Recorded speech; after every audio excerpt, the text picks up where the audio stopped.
venerable members of the Mahasangha, dear friends, thank you very much for having invited me to deliver this talk as well as for your kind introduction. The subject that we have discussed tonight is very difficult subject. The meaning of life. To find out whether there is any meaning or any purpose in our life. First we must try to find out what is life. Body is not our life. Life is invisible. No one can see life. Just like atom. Life is related to our mind.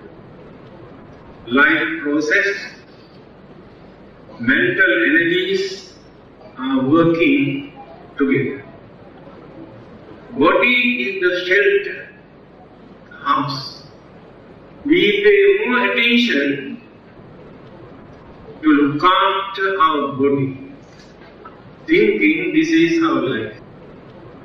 The whole life we spend by attending to this body, decorating, beautifying, eating, drinking, applying all sort of things and adding all sort of gadgets, thinking this is our life. This is a mistake, because the body we dropped here. We cannot carry anything from our body with us for the next world or for the next existence. Everything, whatever we have accumulated during our lifetime, we drop here. We cannot carry it with us. All our relatives and friends follow up to the graveyard or the crematorium, and nobody wants to join with us. They return. But the departed person carries two things, called sukritam and duskritam. The things well done and very badly done. That means good deeds and bad deeds, good karma or bad karma. We carry only this much. So the next existence depends on these good and bad action or the karma that we have accumulated. Not knowing this situation, actually we waste our life by paying more attention toward the physical body. So life is not the physical body, it is an energy. How this life was originated? Very controversial and very difficult subject to understand. Some people say this life was created by God. That's it.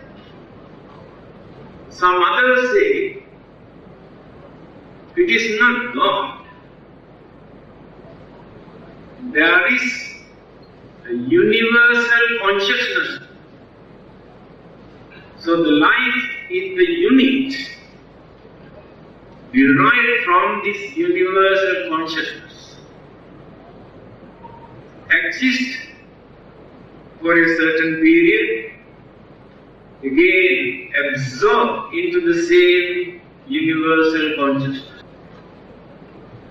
This is another interpretation. Some others say life come into existence accidentally, not created by anybody, not planned or conditioned or promoted by anybody. It is coincident. When elements, cosmic energies combine together, the mind comes into existence. After that, we regard this as life.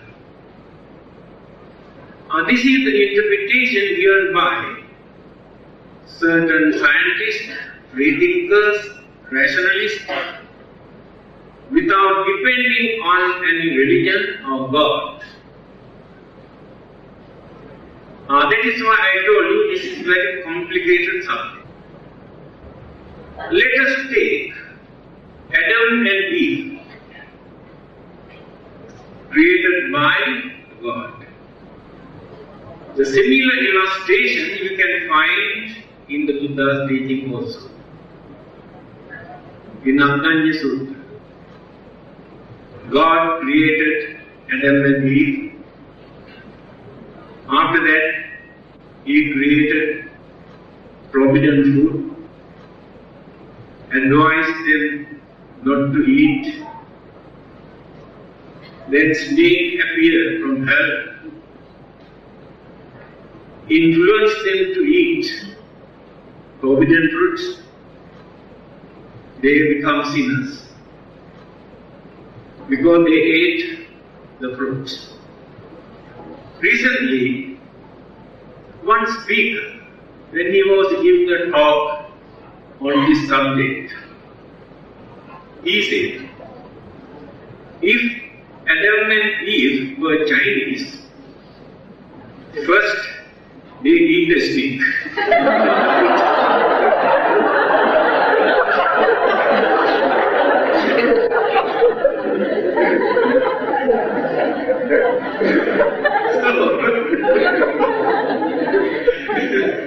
Settle the problem.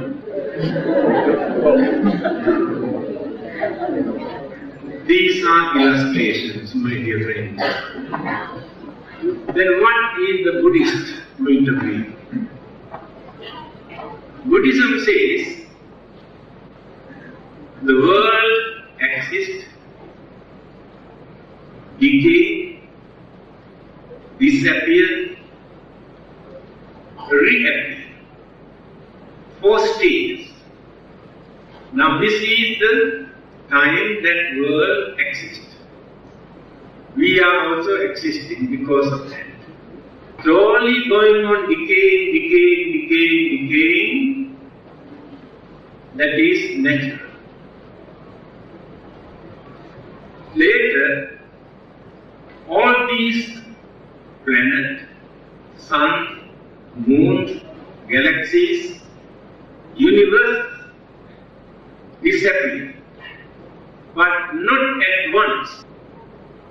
When one section disappears, the other section remains.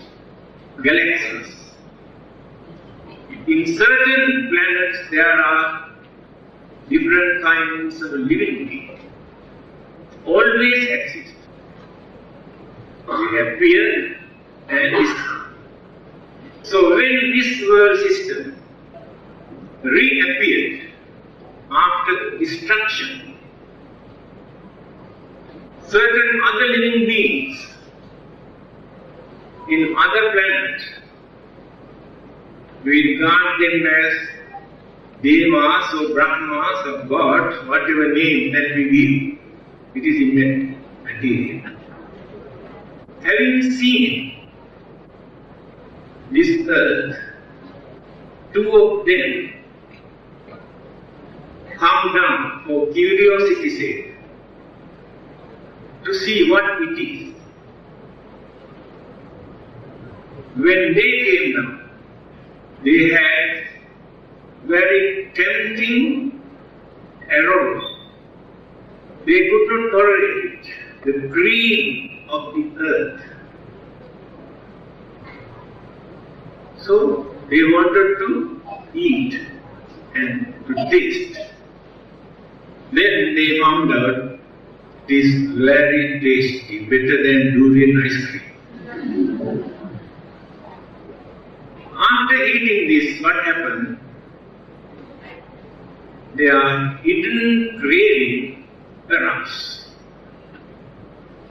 Then they lost their miraculous power to go back. So they had no other choice, had to settle. Then, after this craving, various other defilement, mental impurities also started to develop. At the beginning, these two persons had no sex formation, neither male nor female, free from them. When craving and various other mental defilements developed, divided, separated, male and female, then started to create, produce. This is the Buddhist illustration. There is one important point here. Those who believe that God created and He created provident food, advised them not to eat, the devil influenced for them to create temptation. After eating, they become sinners. Buddhism says, after eating that cream from this earth, aroused their hidden craving, they have lost their miraculous power. Same origin, illustrated in different ways. That means, craving is the main cause. Every existing religion accepts this. That is the way how the life is originated. Then what is the meaning of this word? Human, man. Of course, people don't like this word man. Today, they use human or humanity or humankind. No mankind, because ladies don't like. Why only man? So, anyway, let us use the word man in old English. For the whole mankind, they use the word man. What is the meaning of this word? It's very important.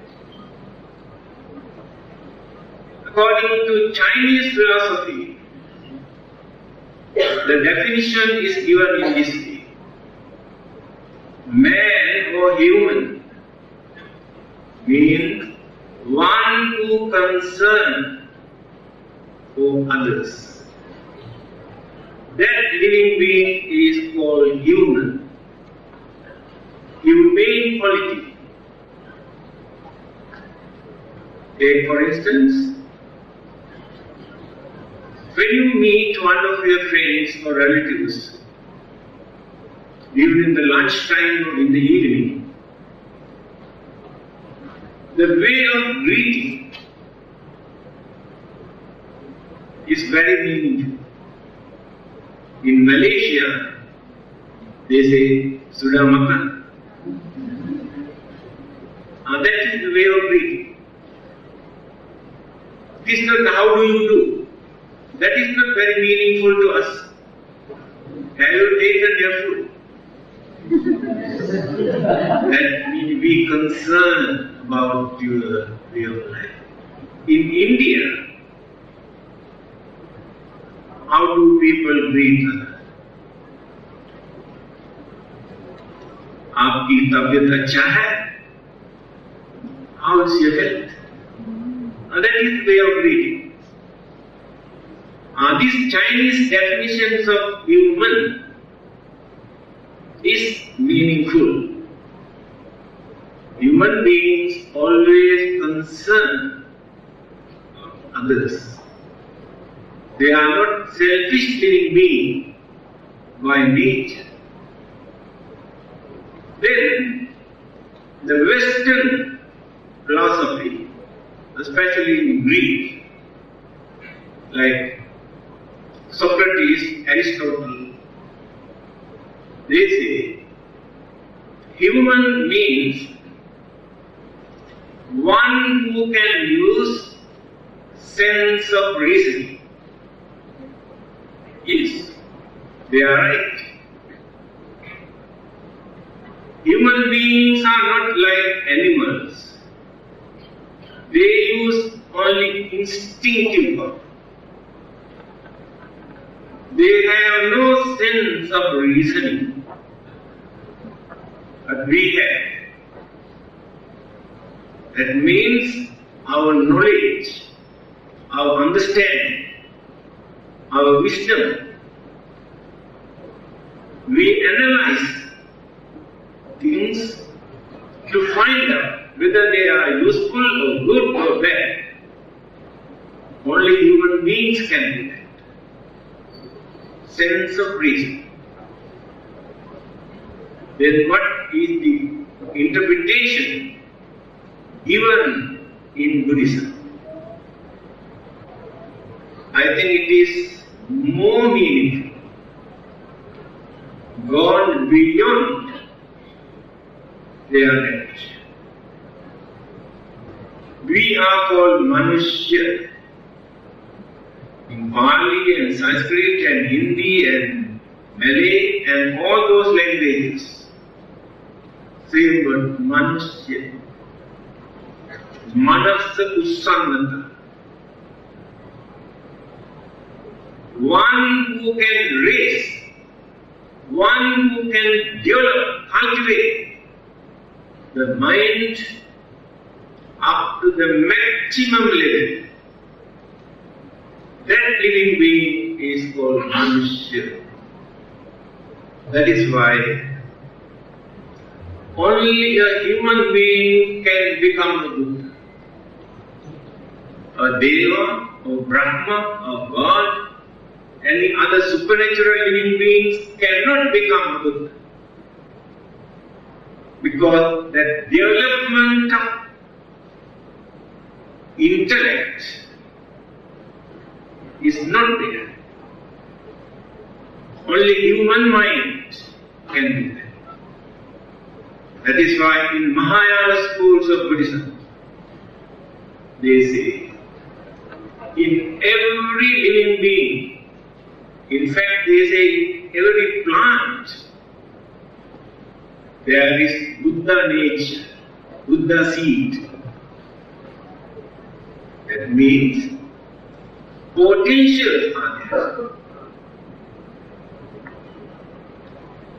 Every living being can become a Buddha one day if they cultivate all their good qualities and virtues and knowledge and wisdom and unity. Therefore, we cannot say that so and so cannot become a Buddha. All of us can, one day, if we need to become the Buddha.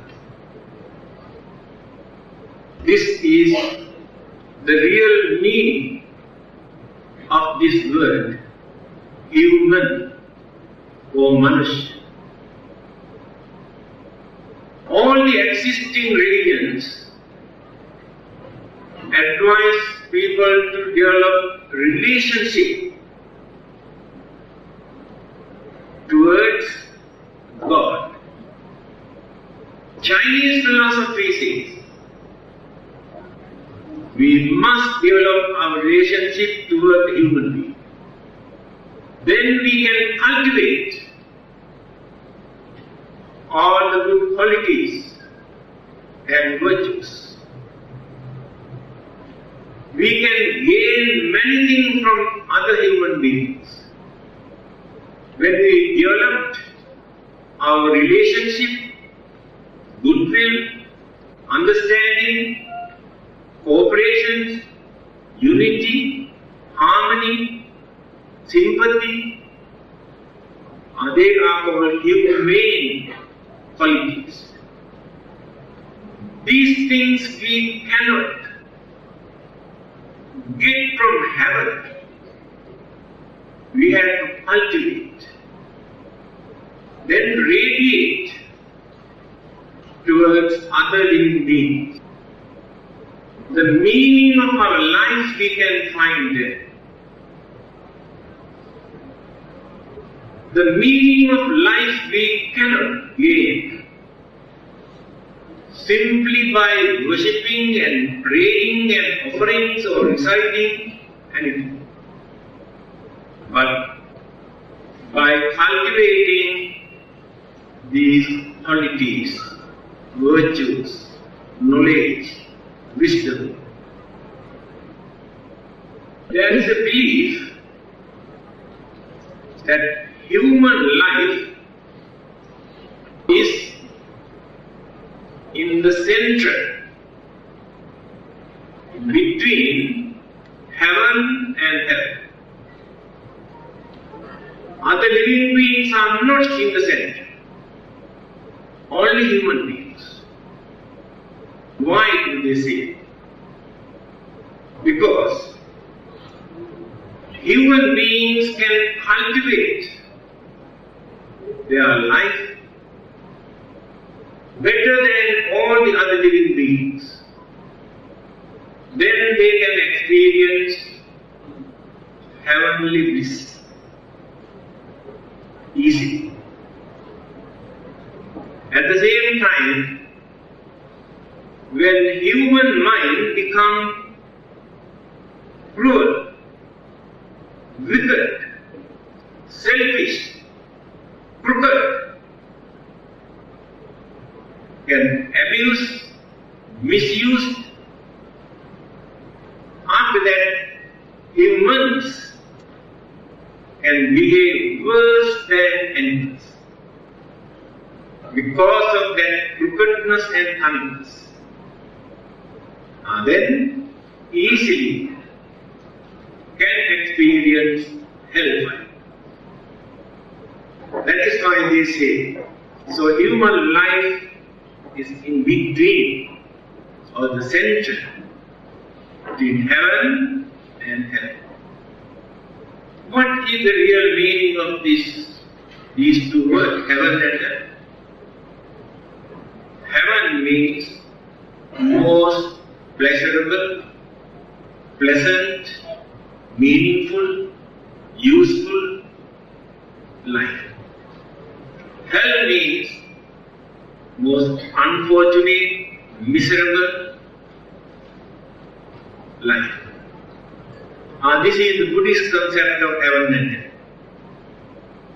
In one of his discourses, Buddha has said, only foolish people believe that hell is located under this earth or great ocean. If you don't believe what the Buddha said, if you still believe that hell must be under this earth, today the modern equipments are very strong. You can go on drilling and drilling and drilling. You will be landed in America, not in heaven.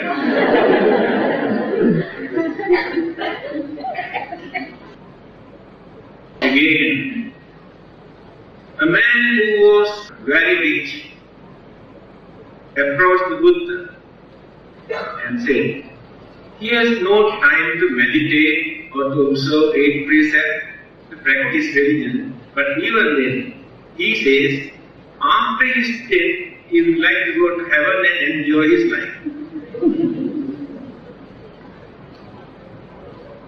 And asked the Buddha to tell him what to do. Then the Buddha said, why do you want to wait until you die to experience heavenly bliss? You can experience heavenly bliss while you are living here within this lifetime. This is the Buddhist concept of heaven and hell. So one day, we had a religious forum at the University of Malaya. There were 4 speakers from 4 religions. The subject was religious concept of heaven and hell.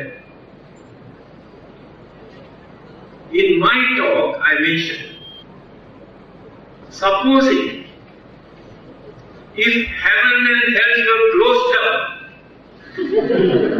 what are you going to preach in the name of your religion? As Buddhists,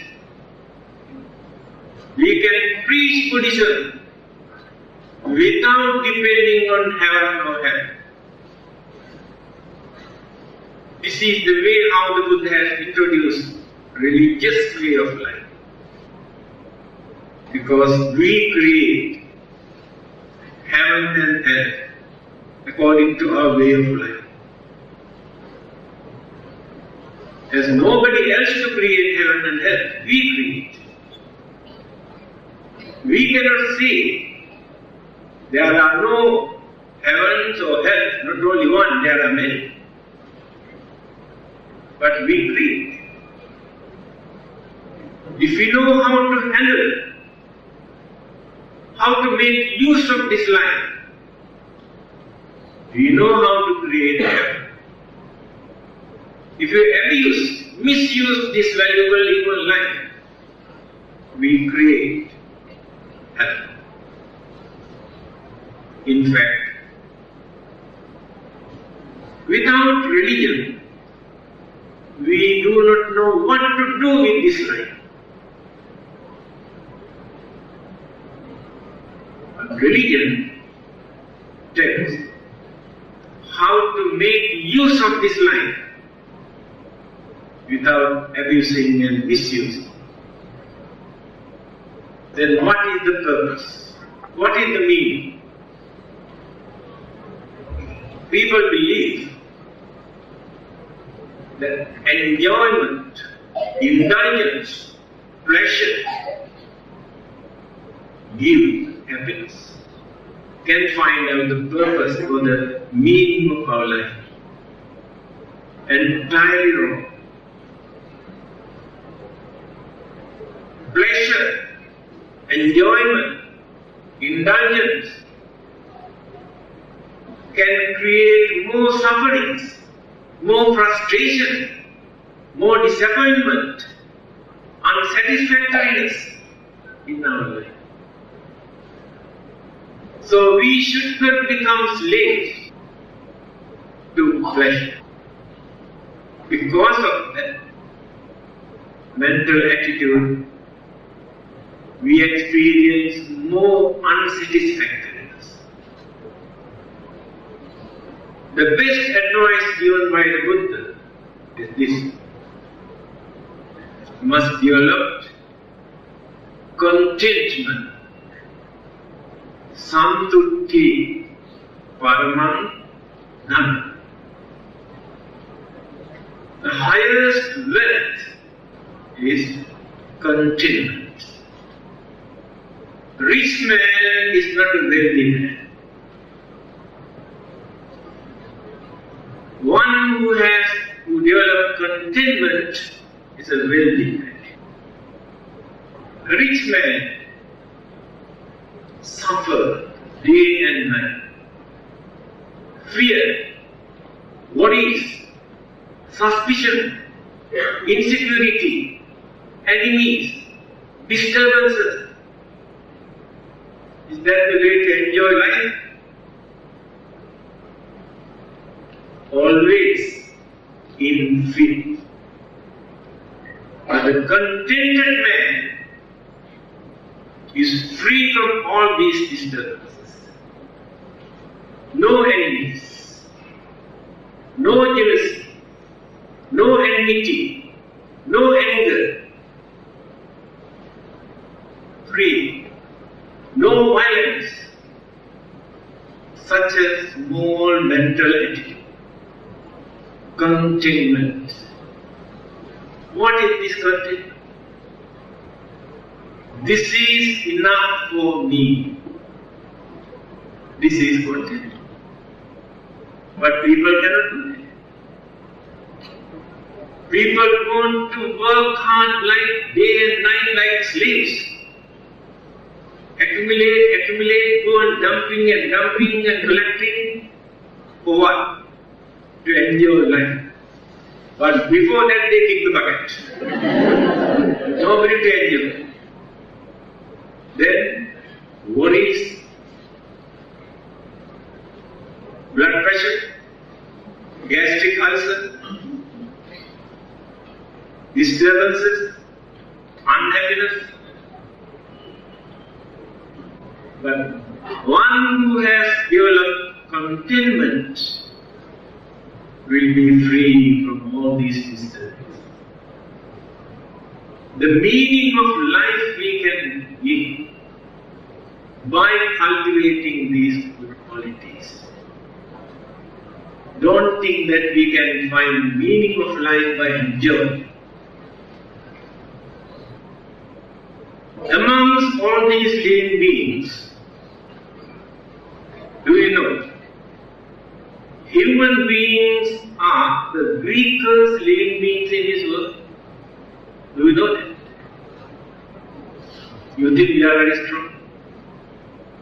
Can you fight with a rat without using any weapon? Can you fight? You run away.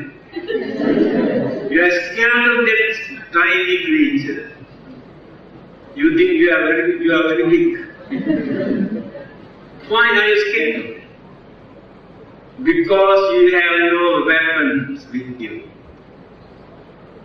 All the other living beings have weapons. Right? The teeth, of course, is not poison. We are good. That is why we are scared. Tiniest creatures, ants, bees, they have weapons. Attack.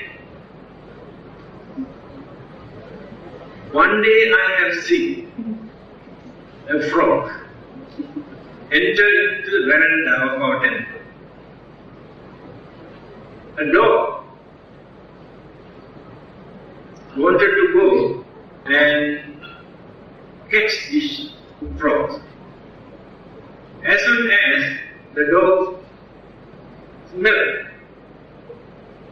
then the frog went on bigger and bigger and bigger. Then the dog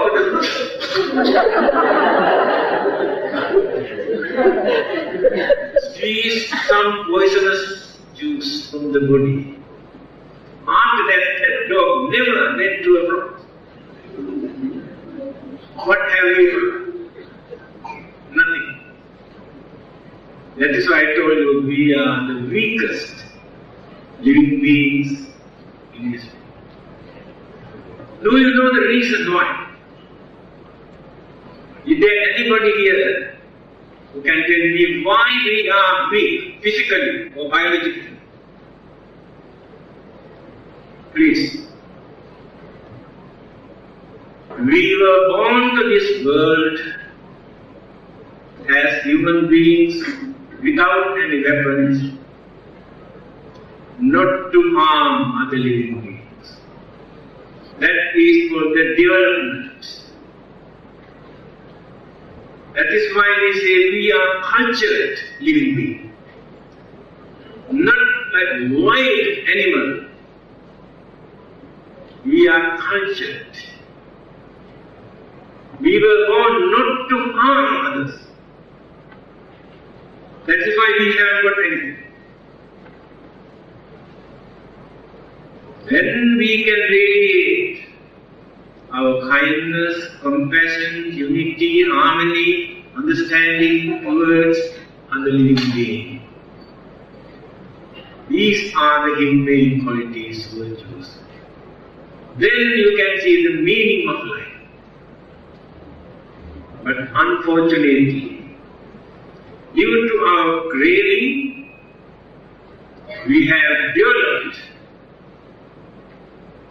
weapons, destructive gadgets. Today, the President of America pushed one button here. The whole world turned into ashes within half an hour. If I am wrong, please go and ask President of America. This is called development.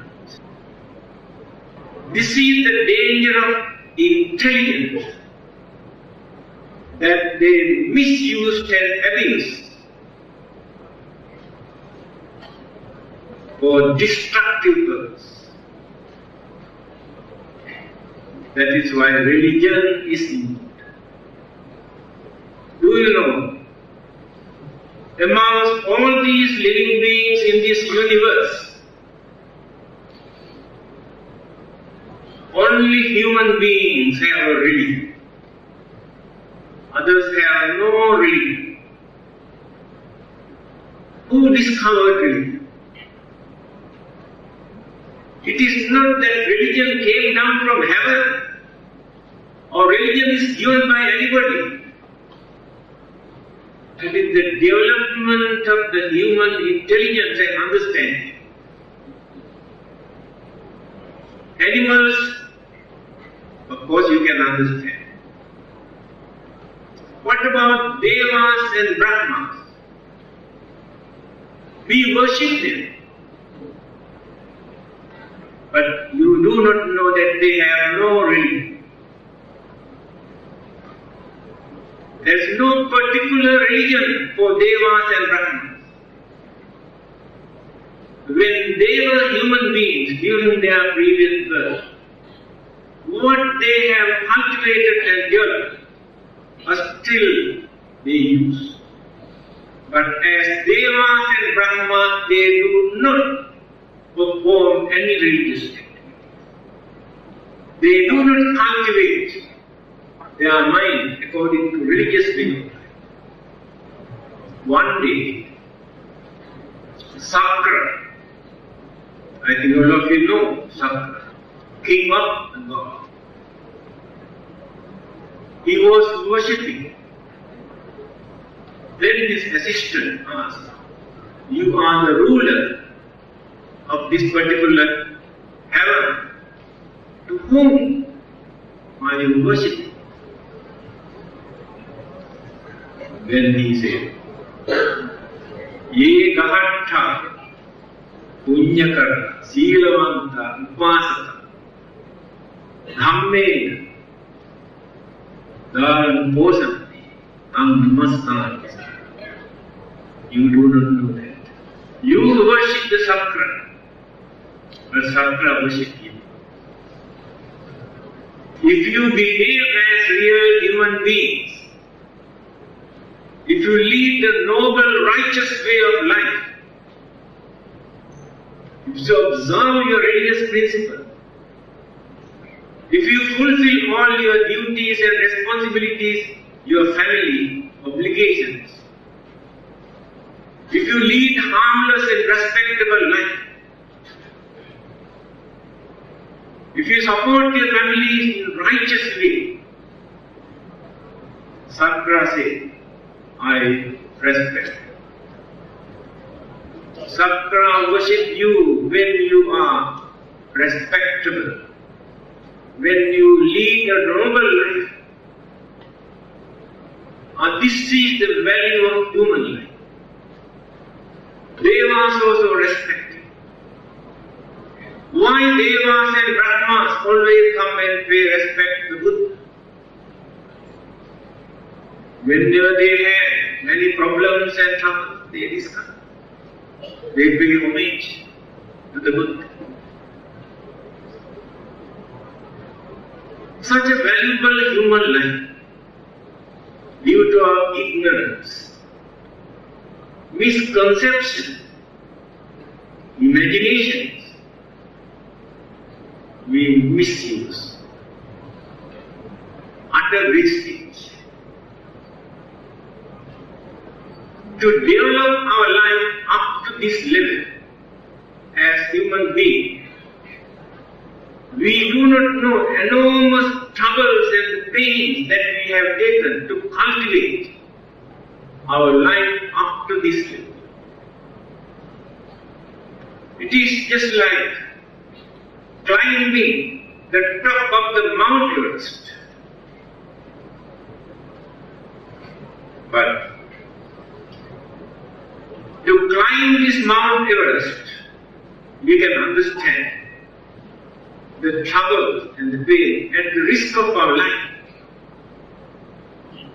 But to come down from this Mount Everest is not very difficult, very easy. You choose one step wrongly, you will be at the bottom. Very easy. If we misuse this valuable human life, all your efforts will be wasted. Again we have to start climbing. That is why when a Deva in Devaloka or heaven is going to die, and some other Devas say, Ito Sugating Gaccha, after your death, you must go to heaven. Sugati. Who says? Devas in heaven. The idea is become a human being. As human beings, we can use sense of reasoning to understand. But Devas, Brahmas, animals, the spirit, ghosts, devils, most living beings have no sense of reason. When we suffer, we can understand. We might have done something during our previous birth or early part of our life. That is why we suffer. While others are enjoying. When we enjoy our life, while others are suffering, we can understand we have done some meritorious deeds, either during our previous birth or early part of our life. And then cultivate more and more, but other living beings have no such idea. Other living beings do not know how to mold, how to prepare for the next life. We can use our human intelligence to prepare for the next life. Now this is the most important aspect in our human life. We can see millions of other human beings are suffering and dying and starving. Millions of human beings are living without a piece of cloth. Millions of human beings are living without any shelter. And millions of human beings are running here and there as refugees because of the war and volcanic eruptions and earthquakes. But we are all right. See how fortunate we are. We never consider it. Visit certain countries and see how some human beings live worse than stray dogs and cats. They do have some sort of security. Who created those humans to suffer like this? For fun? For what purpose? Nobody created. Therefore, that's why I told you, We create our own heaven, we create our own hell. Those who have not used their human life, it is difficult for them to be born as real human beings. We cannot blame God or devil for that. We are responsible. In simple language, the Buddha says, we are the result of what we were. We will be the result of what we are. Very simple. If we are happy, that means we have done some good deeds, some service to others. If we are unhappy, we have done something wrong somewhere to disturb others. And hereafter, after our death, if there is another existence, that life depends on our way of life today. How we think, how we talk, how we do our things, our work. Every day we are going on molding our next existence. It is not suddenly that somebody comes and creates it. We are creating it. That means we are responsible for our life. There is nobody else to take the responsibility. We can understand this, but other living beings cannot understand. So the meaning of life we can analyze in various ways by analyzing in this way. The Chinese philosopher says, man is good by nature. Later, all sort of corruptions and human weaknesses, immoral activities develop. That is his interpretation. There was another Chinese scholar, I think his name is Sun Tzu. If I am wrong, please correct me. He says, at the beginning man is not good. Man means human. At the beginning man is not good. That is why education is important. We have to educate them, train them, and then they will become good. Now let us refer to the Buddha. He said, Abhaskaramidam Nikàya Chittam Panchako Arantuke Upakilese Nipàta. This is the language spoken by the Buddha. At the initial stage, human mind is pure, luminous. Later, when the faculties, senses started to develop, these senses bring external objects and pollute the purity of the mind. So more and more immoral and wicked and cruel and dangerous things we learn later through external influences. Take for instance, if we can separate a baby immediately after birth, bring up in such an atmosphere, environment, without allowing this child to see all the immoral, wicked, cruel, dangerous things, that child does not develop all the bad habits, wicked thing, cruel thing, dangerous thing. Because all these things we learn, so the religion is important for us to use as a seed to protect this mind, to avoid, to escape all the evil forces that influence for us to be wicked, be selfish, be cruel, be dangerous.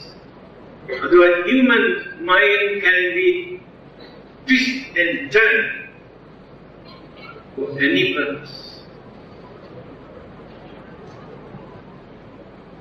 Man who has no mercy or shame, also Chinese philosophy.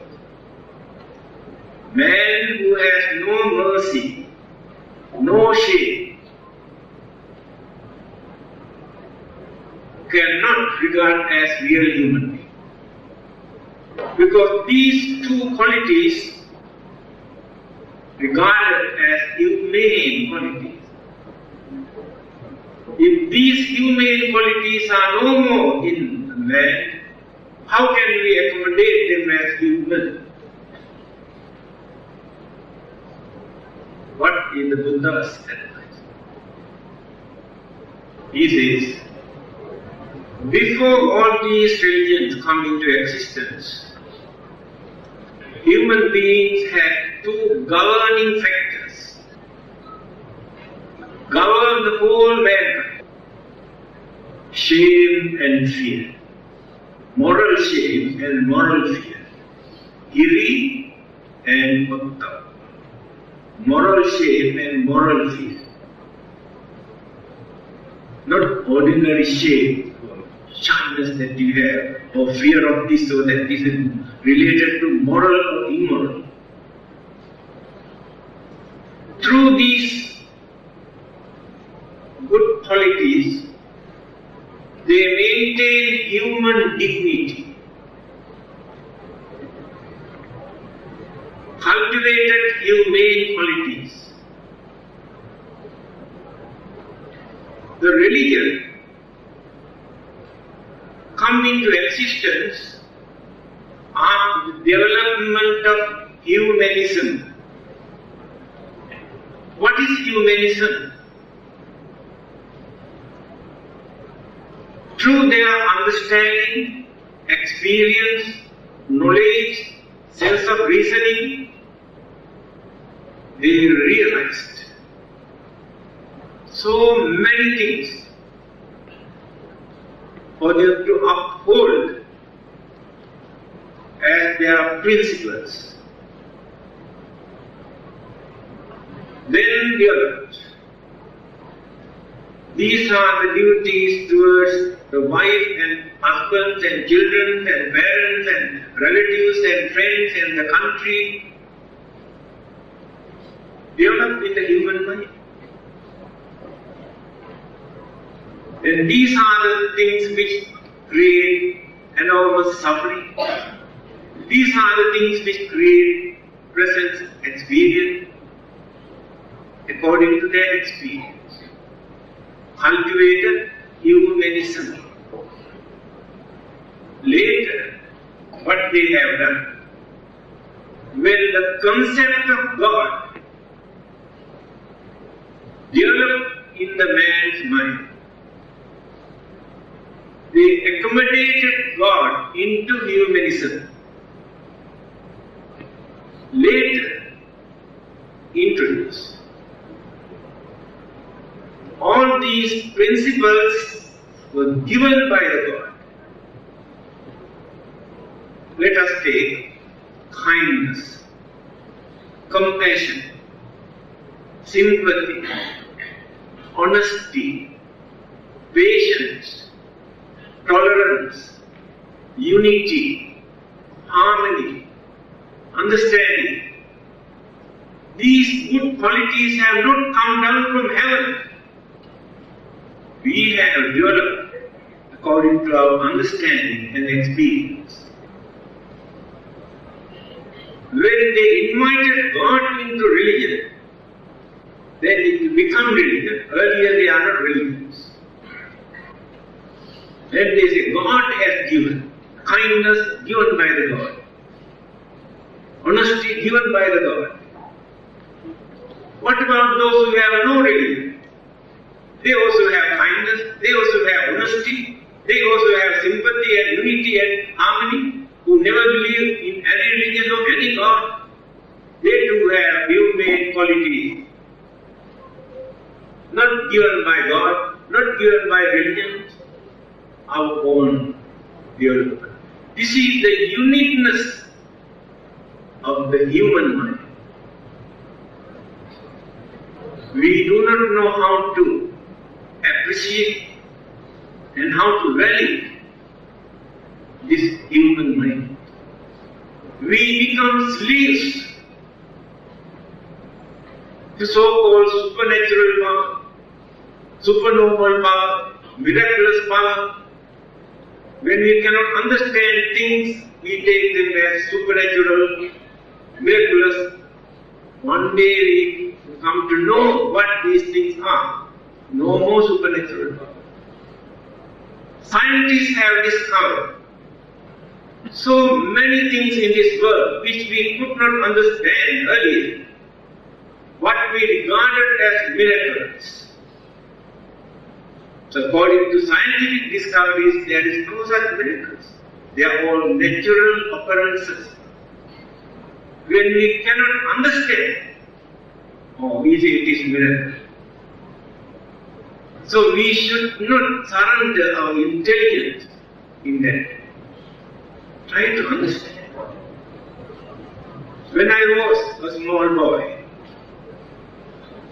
every time when rainbow appeared, our parents, do you know what is that? That is the vessels dropped by the God from heaven to take water.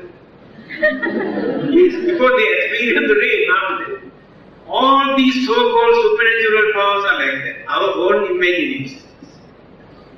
Scientists have discovered all these things. Many more things for them to discover.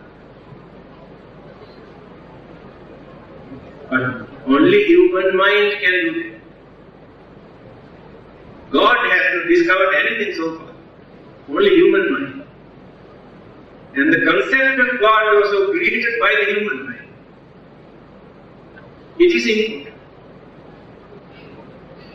Anatole France, a well-known French scholar, he is a very wise man. He says, if God does not exist, somehow or the other, we have to create God. Because that concept of God is very important for the human mind. They have fear, they have suspicion, insecurity, feeling. To get rid of these things, that concept of God is important. But those who can understand things properly, that concept is not very important. Scientists did not depend on God. Otherwise they won't be able to discover anything. They use their free mind. The Buddha encouraged us to use free mind, not to depend on Buddha also, he said. Don't depend on Buddha to understand what Buddhism is. Think free. But he has paved the way how to think freely. Human life divided into different fields systematically. According to Indian philosophy, Artha, Kama, Dharma, Moksha. 4 periods.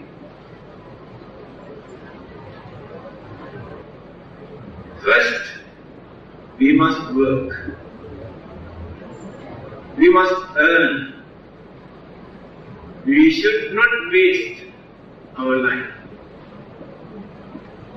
Within our capacity, we must do something. Otherwise, we cannot satisfy with our life. That is the beginning. Then come to the second stage, calm. Enjoy worldly life. Sensual. Senses are very eager, very keen to experience worldly pleasure. If you arrest them by force, without proper understanding, there will be a lot of disturbances. I am not talking Buddhism, this is the way how they analyze worldly life. Experience worldly life. But reasonable way, respectable way, without adapting an immoral or wicked or harmful method, you can enjoy worldly life. Religion also never say it is wrong.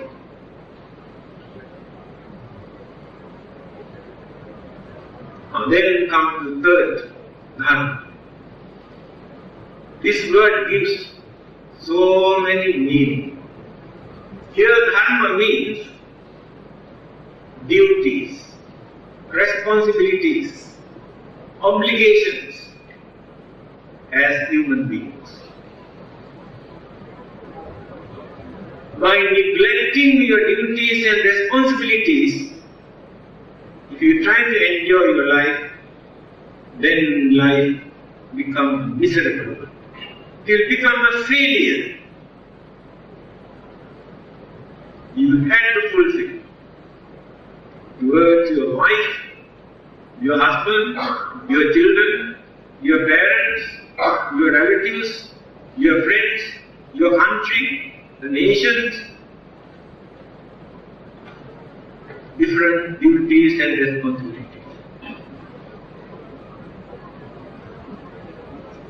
After fulfilling all these duties, the time has come for you to think of your next existence. Moksha. Your salvation. For that people say heaven or paradise or whatever words. But real meaning is salvation. What is the meaning of salvation?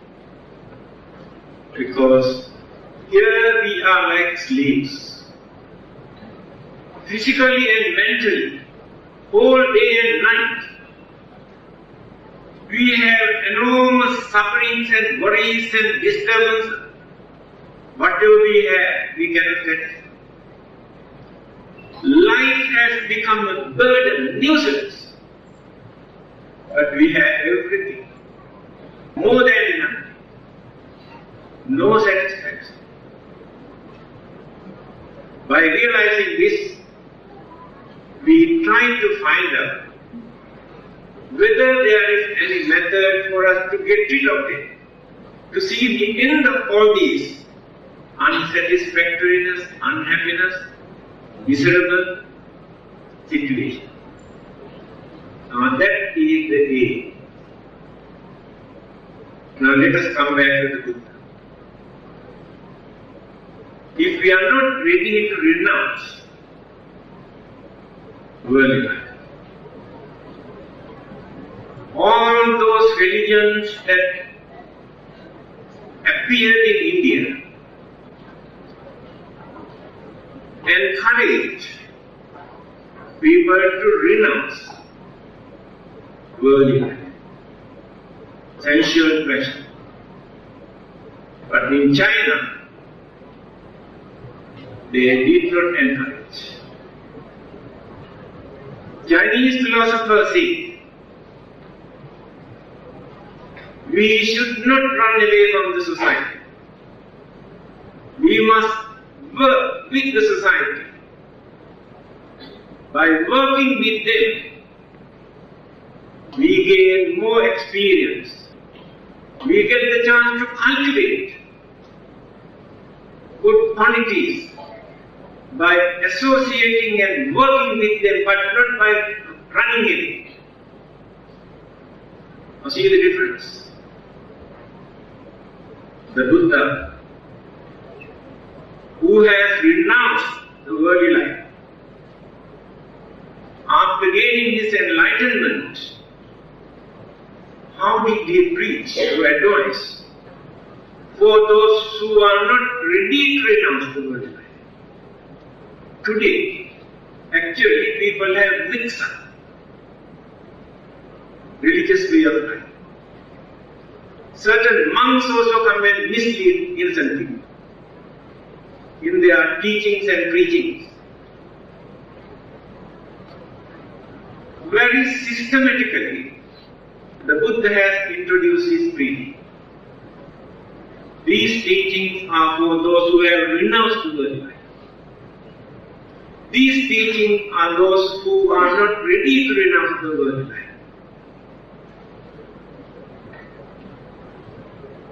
So, worldly people are trying to follow the monk's way of life.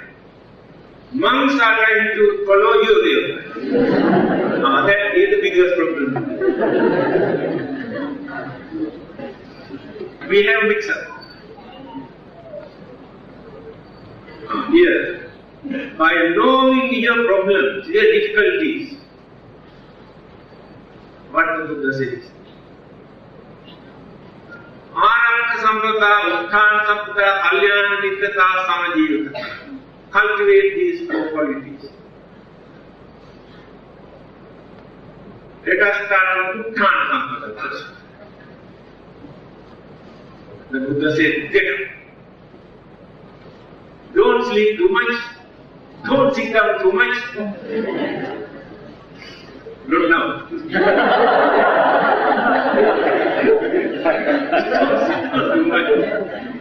Don't be lazy.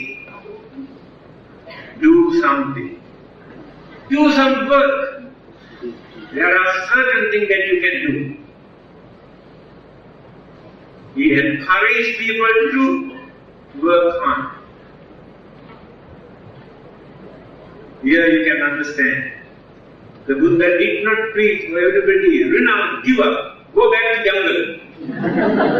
There is no such teaching in Buddhism. Again he said, Pànàtipàta. Protect what you have earned without wasting, without neglecting, without spending for unnecessary things. Protect what you have earned. Khuddaka.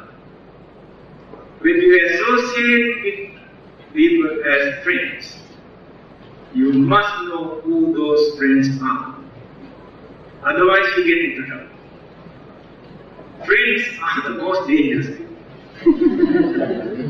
There is a well-known Christian scholar, also in France. His name is Voltaire.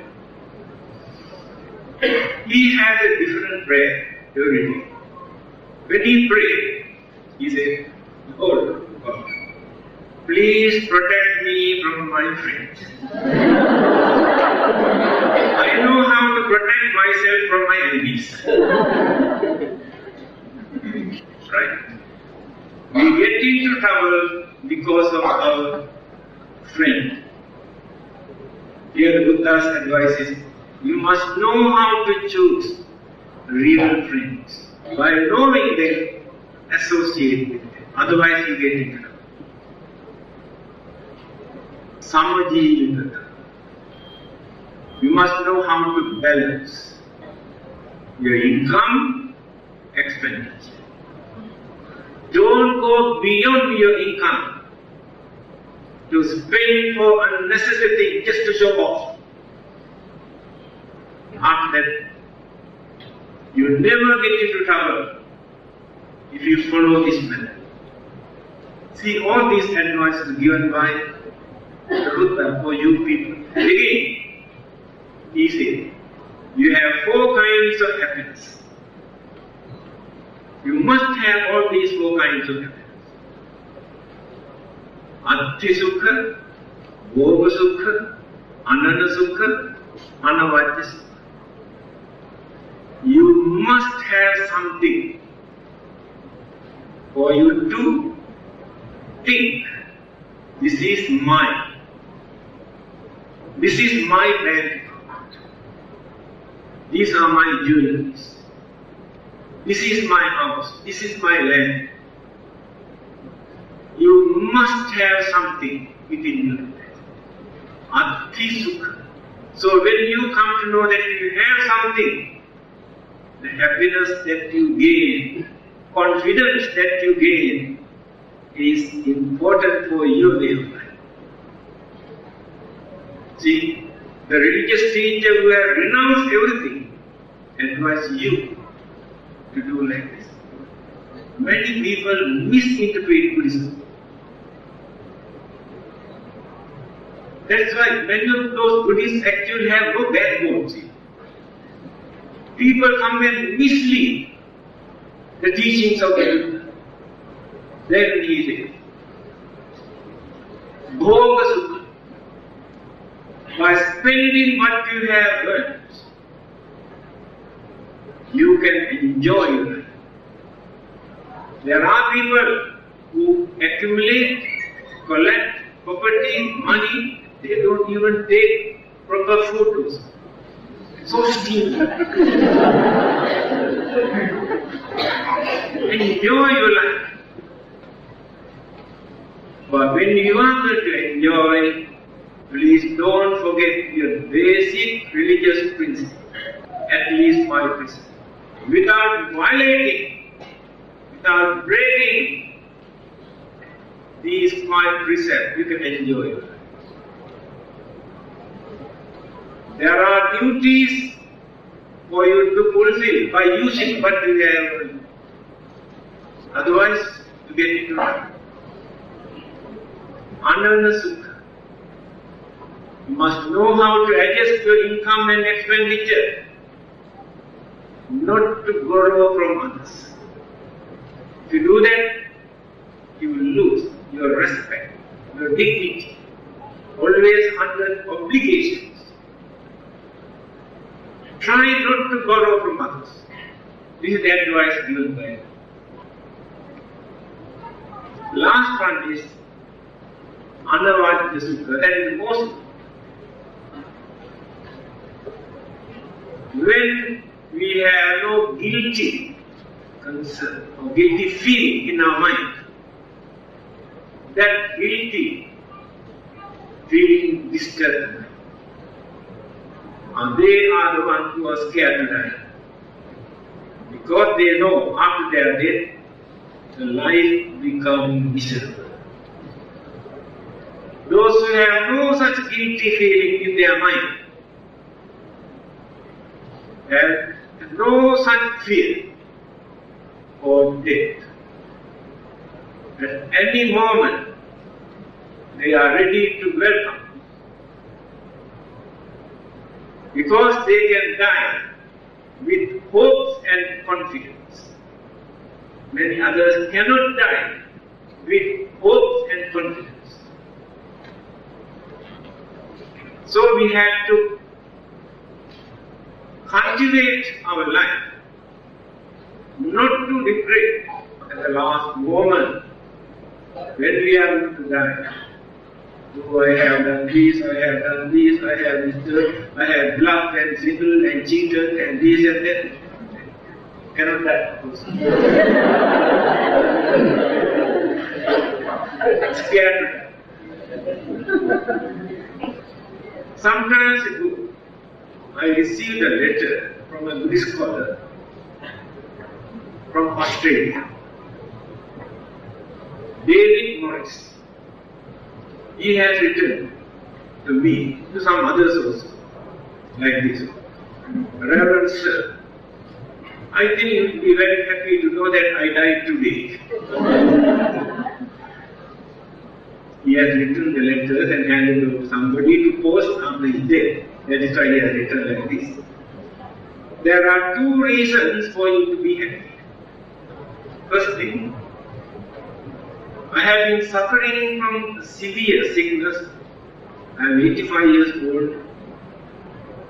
I will be free from that pain after my death. That is the first reason that we have.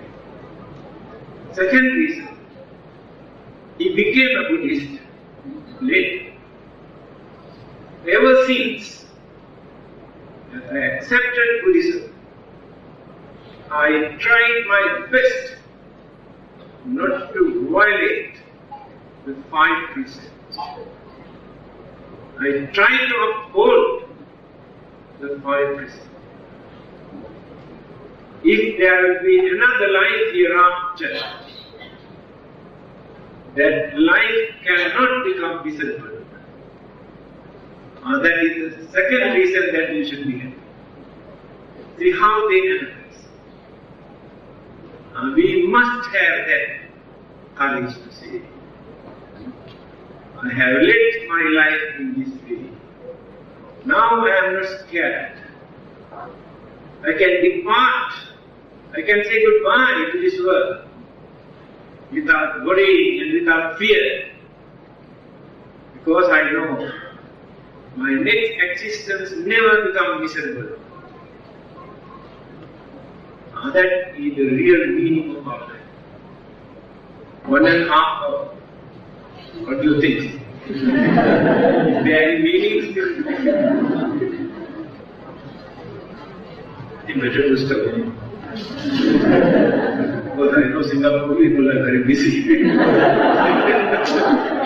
Not only religion, there are so many other things for them to attend. So we can give few minutes for them to ask any questions.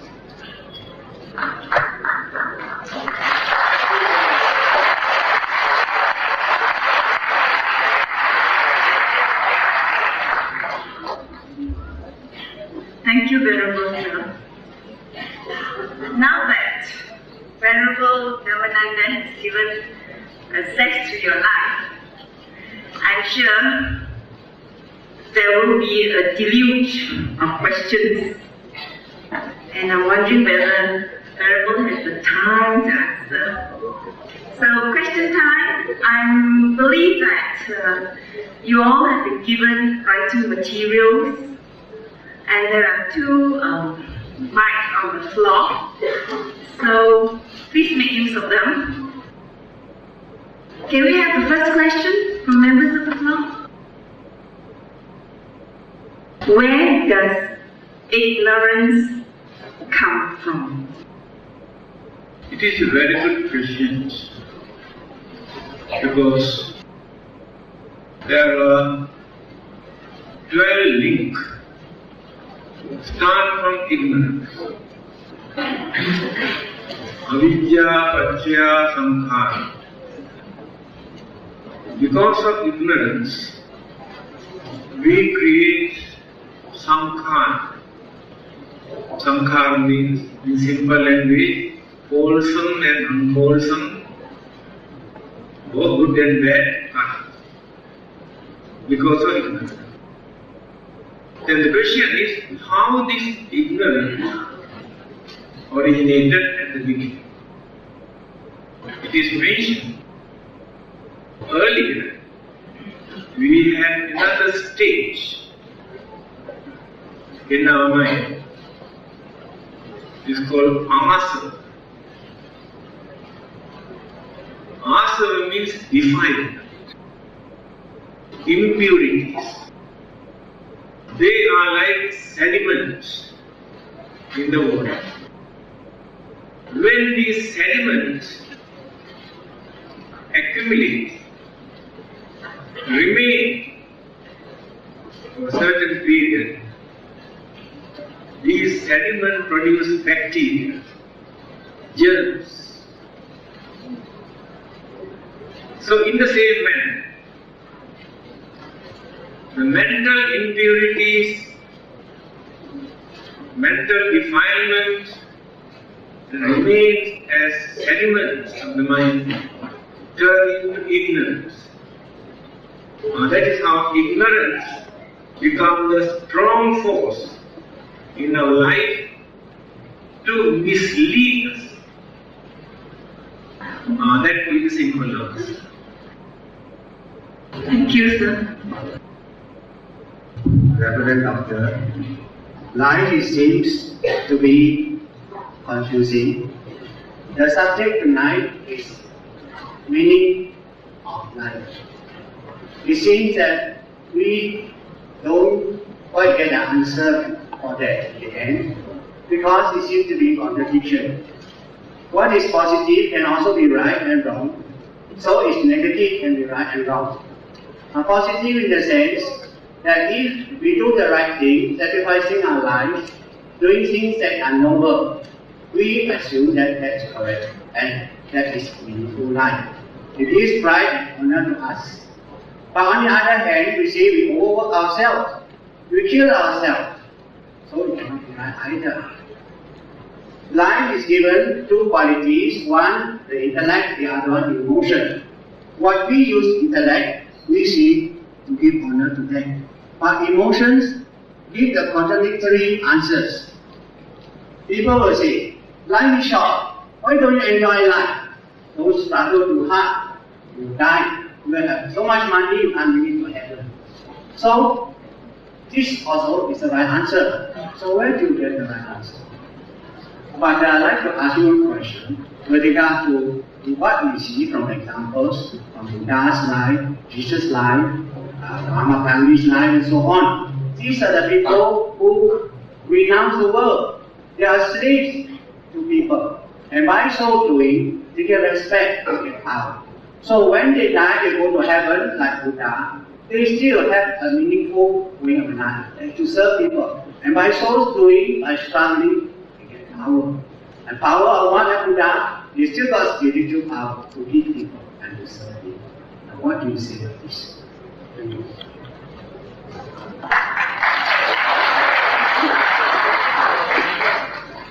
So you have given another introduction to my talk. You did not ask questions. Thank you for the introduction. You have added into my talk. There's one mistake, I think. Please forgive me. You say the Buddha has gone to heaven after he did. It is wrong.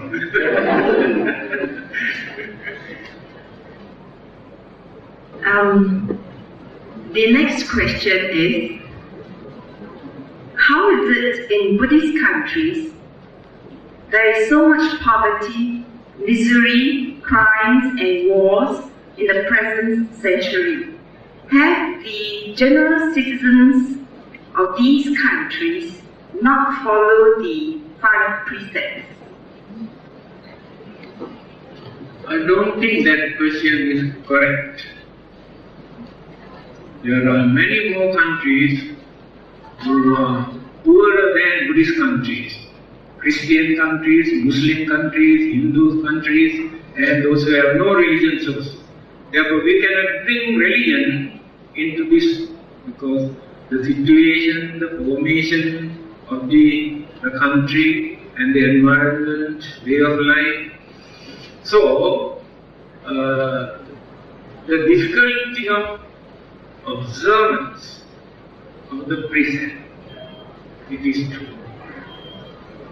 Although we observe 5 precepts few times a day, we take once or twice a day, but we break more than 10 times a day.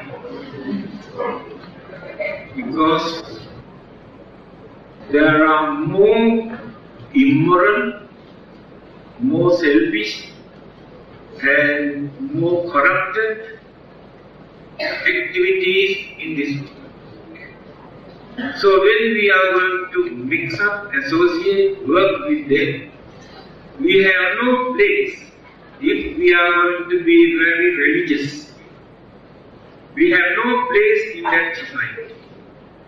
People regard us either as fools or mad people if we do not follow their way of life. This is the situation in this world. But amongst all those people, very, very few people have courage to uphold religious principle in spite of various problems and criticisms and accusations and disturbances. So it is difficult to be good. It is very easy to be bad. This is the nature of worldly life. That is why the Buddha says, the more you exist in this world, the more you have to get involved with bad activities, immoral activities, harmful activities. It is very difficult for you to escape, to avoid from them. Therefore, the meaning of life is when you get the chance to avoid, keep away, and find out the way how to live a peaceful life without any interference of these activities. That is the real meaning of life. So very few people can do this. The whole world is like a battlefield. It's a madhouse. Everybody is selfish. Everybody is cunning. We cannot find a single honest man in this world today. When we address, we say ladies and gentlemen. But when we analyze this world, it is very difficult for us to find out a gentle man. All are gentle, but no gentle man. This is the nature of the world today. But if we have courage and knowledge and understanding to uphold at least few noble principles or qualities, it is a great achievement in this corrupted world. Everybody has contributed something to make this a corrupted world. We always blame others, but we never think what sort of thing that we have contributed to make it corrupt. We are also responsible. Thank you. The next question is in the form of a letter. Dear Venerable Sir, may you be blessed with good health. I've always looked forward to the questions and answers section during your talk. Please enlighten me with regard to this. The water that I offered to the Buddha, after some time, I noticed some ants were drowned in it every time. Venerable? That's the question.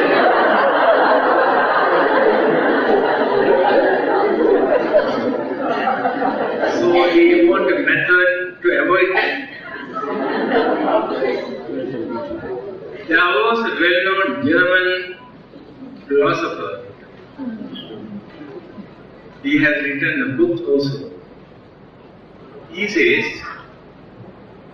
when we want to keep a glass of honey or a cup of honey, to protect this honey, we take another source and pour water and keep this one. Then the ants cannot go. You can protect the honey. At the same time, he says, we can divert our mind to make it a good current. Same action. What is that?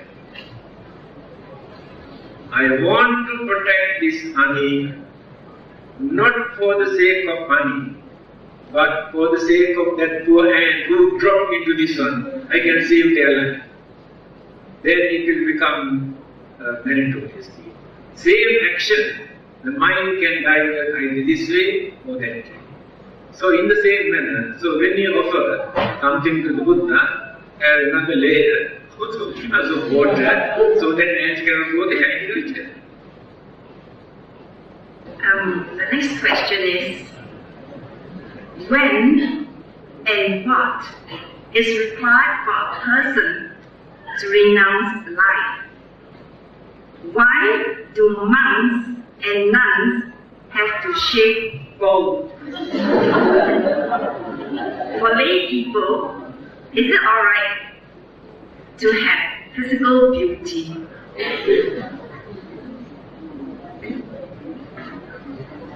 I think that question can come from a girl.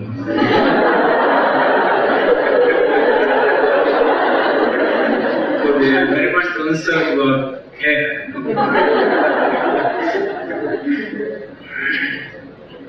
The first part of the question is when or the suitable time, what are the qualities to renounce the world?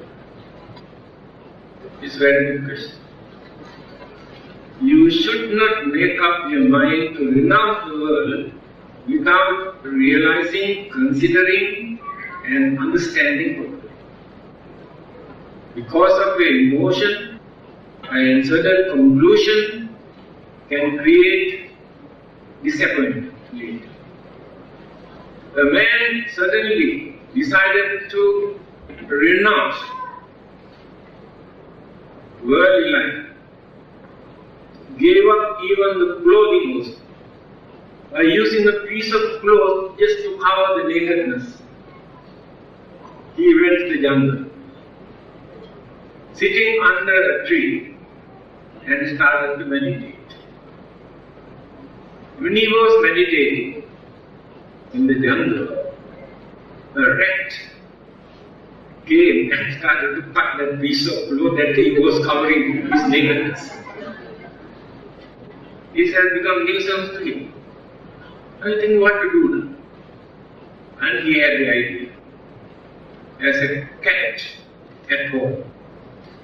He went home and brought the cat.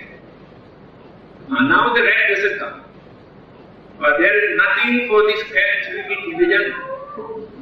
Cat make noise. This has become nuisance to him. He cannot meditate. Now you're thinking what to do. There's a cow at home. Milking. He brought the cow and the cow, and every day he took milk and feed the cat. Satisfied. But the cow made noise. There was nobody to attend to the whole day and night. Tree. He cannot meditate. Then he thought, best thing is to go and bring my wife. So he brought the whole family, whole house into the jungle. Because of that sudden conclusion, decision to renounce the world. Same thing can happen to you also if you decide to renounce immediately. There are many things you have to consider. Without proper understanding, you should not renounce. For a certain period, yes, you can do that. Few months or few years, I want to keep away from all these disturbances and worldly life to have a peace of mind. You can train your mind during that period. So, advantage of this renunciation, it is mentioned like this. Sambhadhoyam dharavasu. Household life, worldly life.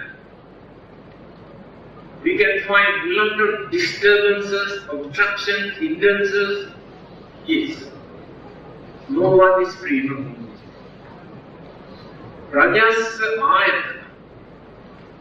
All the dirty, immoral, wicked, dangerous things come from this worldly material life. Abhokaso pappata.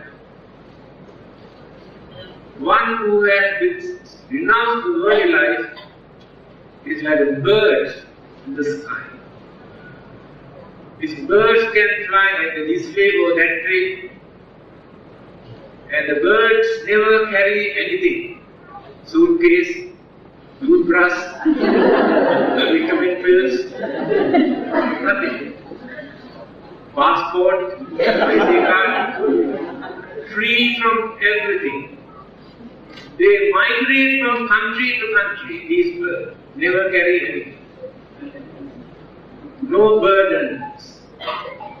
Renunciation is just like that bird's way of life. Free from all the worldly obligations, responsibilities and disturbances. Then the mind gets the chance to calm, to develop, to gain more knowledge and wisdom and purity. Later this method, this renunciation becomes the cause for us to find out the meaning of life. What is the meaning of life? Our final salvation. The next question is, can I combine religions like Christianity, Buddhism, Islam into one belief? What is good? What is bad? Please explain, as I am 3 in 1.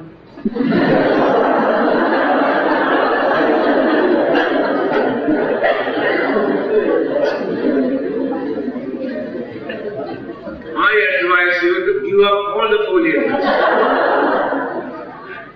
Not necessary to use either Buddhism or Christianity or Islam or Hinduism. These are labels. Use the word only religion.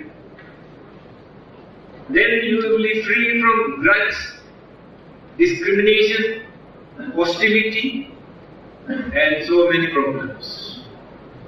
Cultivate all the good qualities.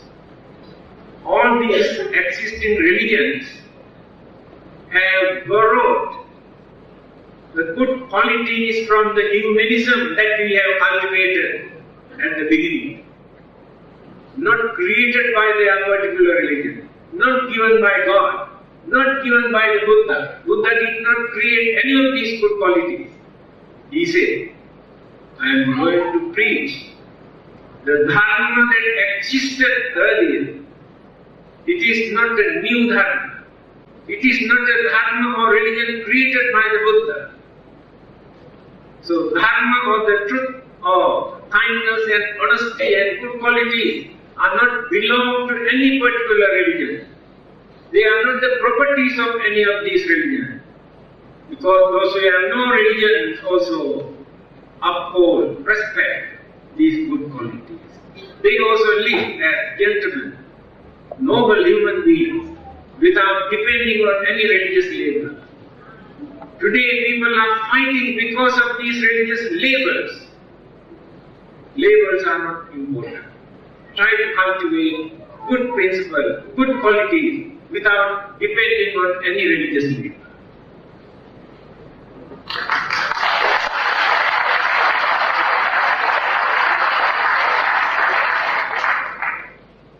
Next question is, what progress can one achieve if one is contented? If I believe one will be left, sorry, my previous question. If we believe that we are contented, we will be left behind. Do you agree? No.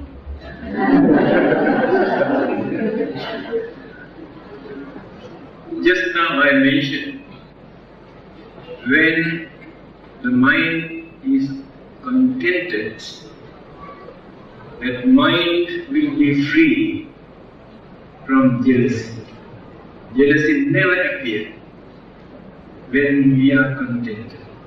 We allow others also to earn and work and enjoy. That is the first thing. If there is no jealousy, no anger. Anger comes because of that jealousy. So we will be free from that anger if we are contented. If there is no anger, we never create violence or bloodshed or disturbances. We will be free from all these bad, evil, wicked thoughts if the contentment is there. So, that is why the Buddha says, Santutti Paramam Naga. The highest wealth in this world is the contentment. This is enough for me. So simple, yet very meaningful. The next question is, isn't our mental will our weapon? With it, we learn to fight with our hands and religion. Am I right? Use religion also to fight. I have mentioned, we have extraordinary intelligence, but disturbed, eclipsed, and deluded, misled, blindfolded. Therefore, many people cannot use their intelligence. The religion is important to remove all these dark clouds from the mind. Not to use religion and get into battlefield. Otherwise, no use of having the religion. Mind is clouded, deluded, misled. Through religion, we can cleanse all these dust and dark clouds from the mind. And the mind becomes clear. Then clear vision. Can see things properly, can understand things properly, when these dark clouds are no more around the mind. Next question is the eating of garlic and onions and the eating of eggs that are unfertilized killing life? Sorry, I think this question is not correctly phrased. Is the eating of eggs that are unfertilized is it alright to eat eggs that are unfertilized as well as garlic and onions?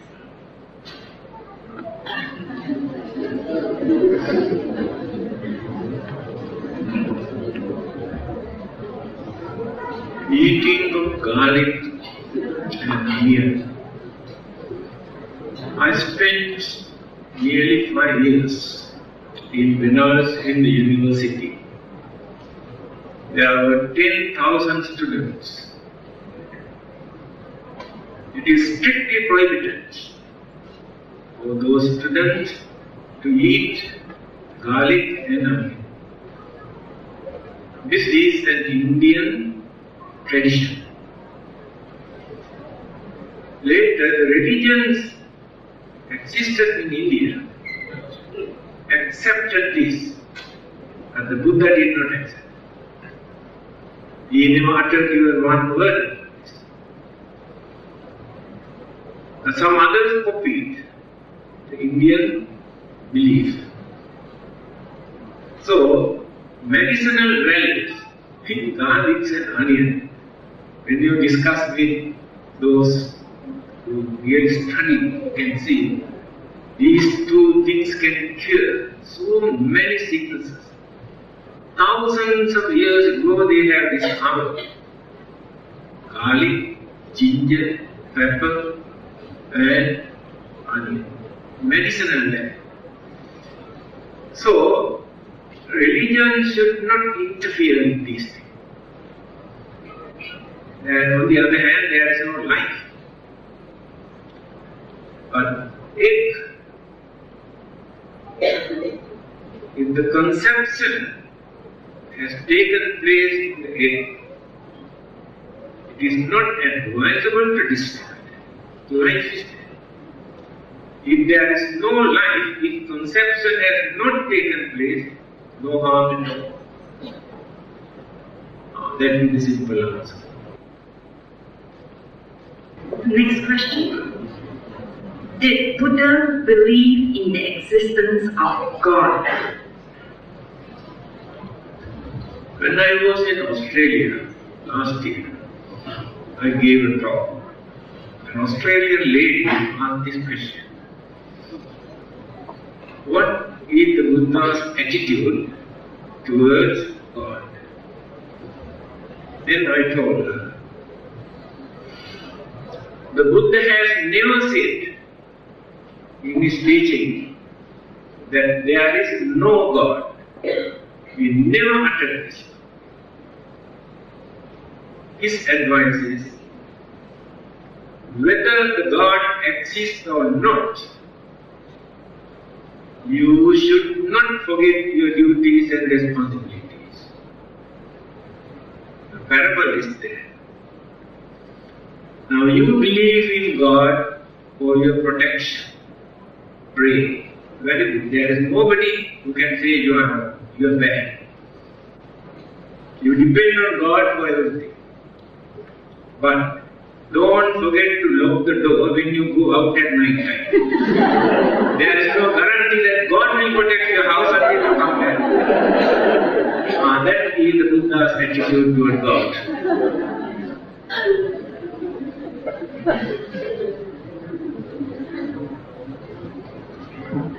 The next question is, again, something like a metta.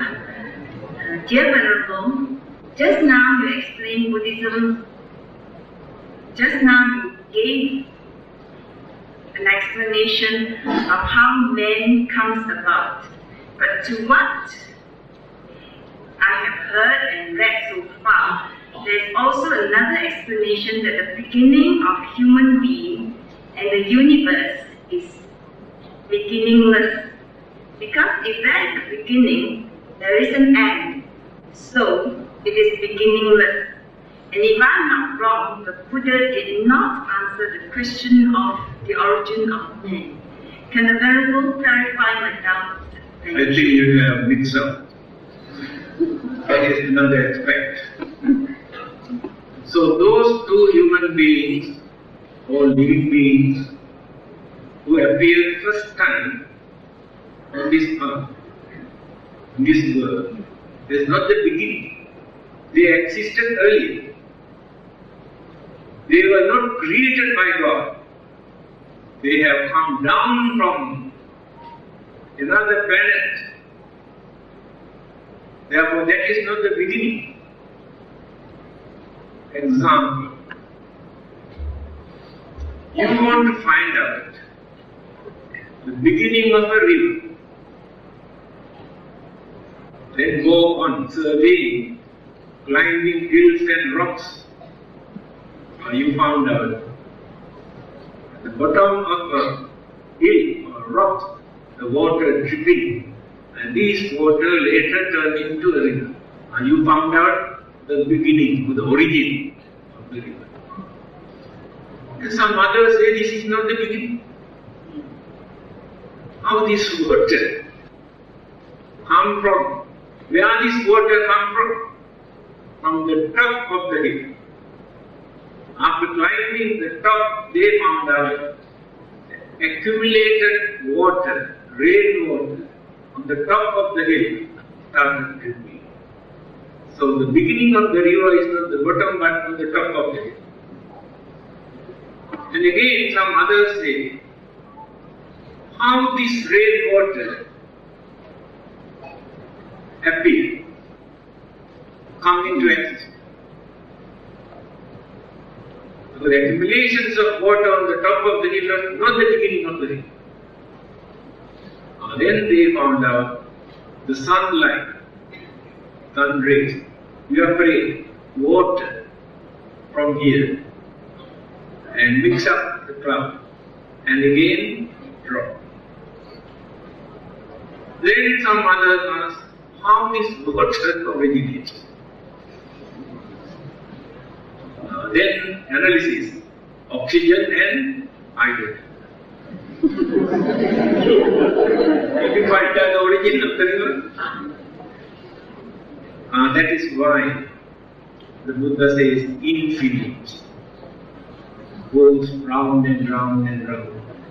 End becomes the beginning, beginning becomes the end. There is no beginning. Various other factors, sources, energies contribute and changing. It is true. Anamatakoyam vikkhave sansaro upa kotina panjayati. It is impossible to find out the beginning of the universe, or the world, or the life. But here what we mention, when the formation has taken place, those two devas who have come down from another planet who existed earlier, settled down here. Buddhism teaches in this way. But other religions say God created them at once. Here one is that is the difference. Venerable Sir, if we work hard and have the chance to enjoy worldly things, craving arises. So how are we supposed to balance the desire for enjoyment and the need to cut down our craving? Practice contentment.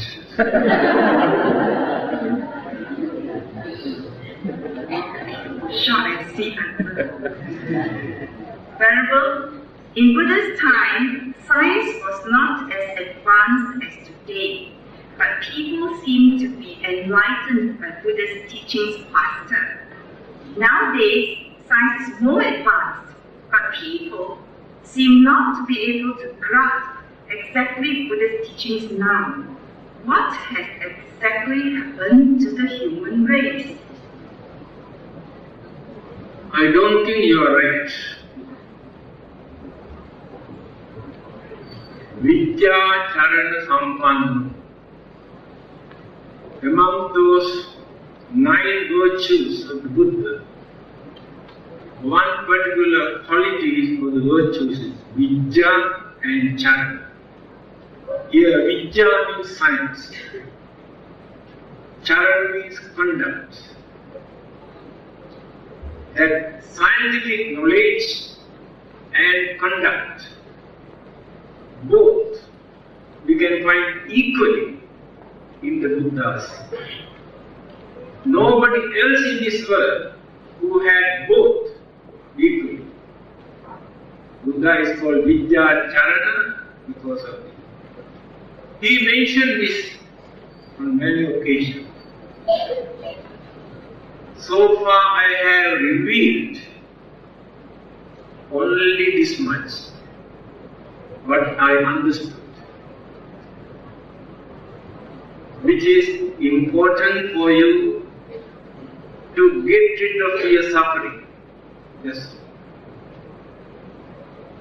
He has collected this much of sand from the Ganges riverbed.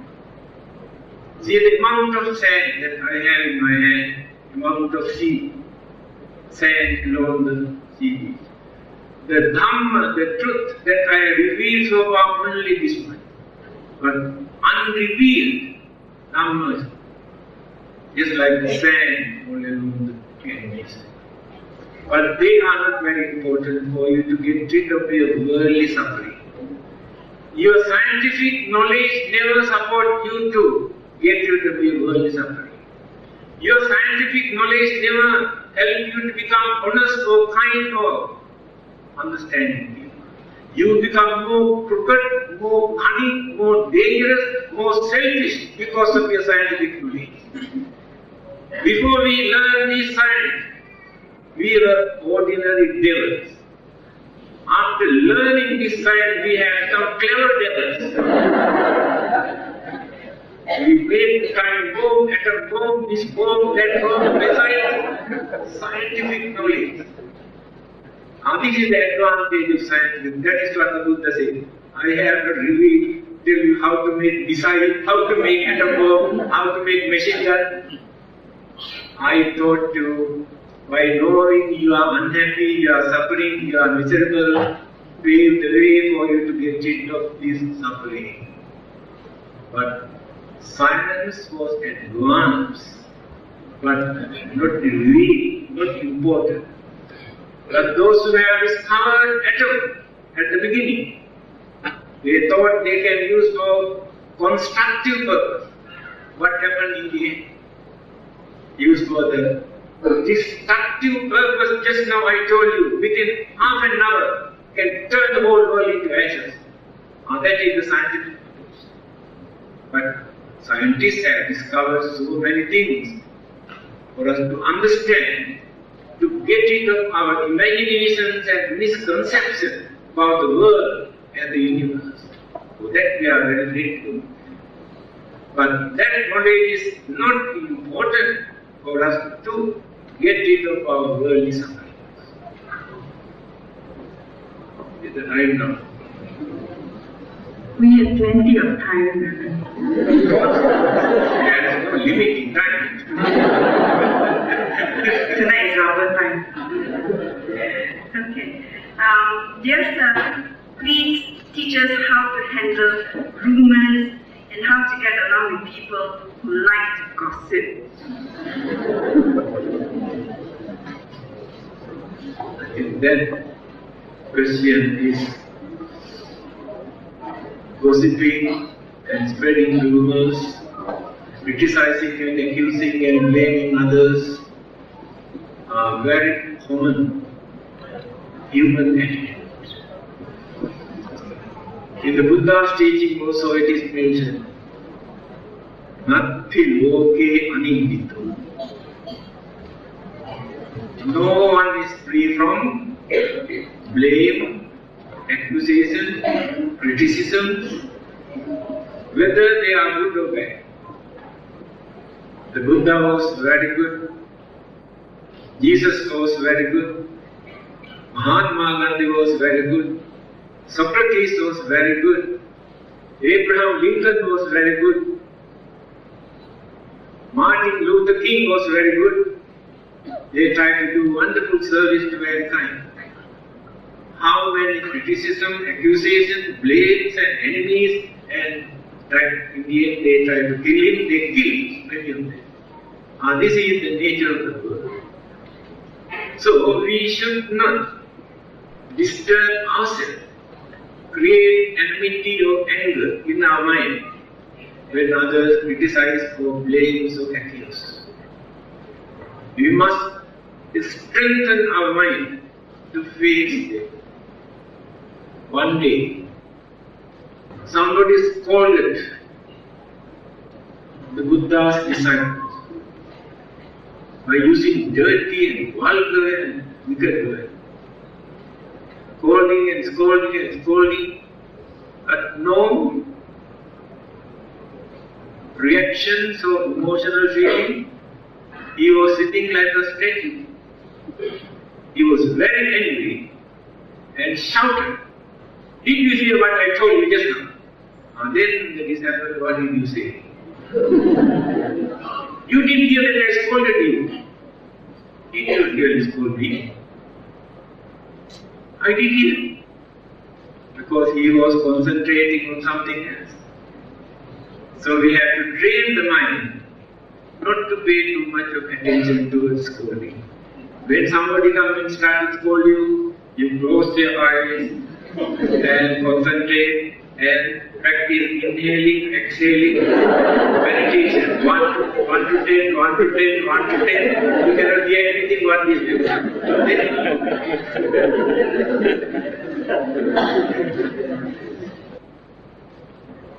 coming to 10. Can we have this last question? Last one. Okay. What is Buddhist view on procreation?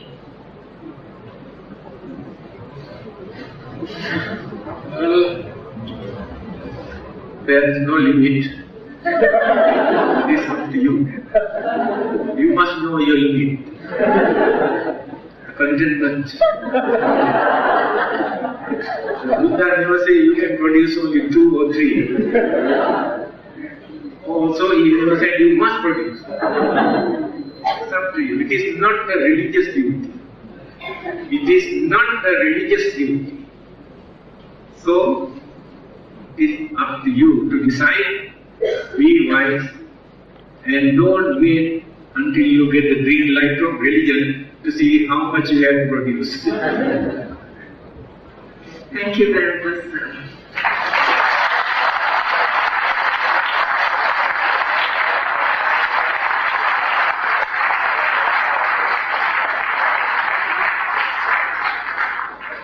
We are very fortunate tonight. We are given more meaning to our life, and the next we will be given blessings too. May I have the pleasure and honor of inviting all the members of the Metta Sutta up on stage to give you their blessings. Thank you very much.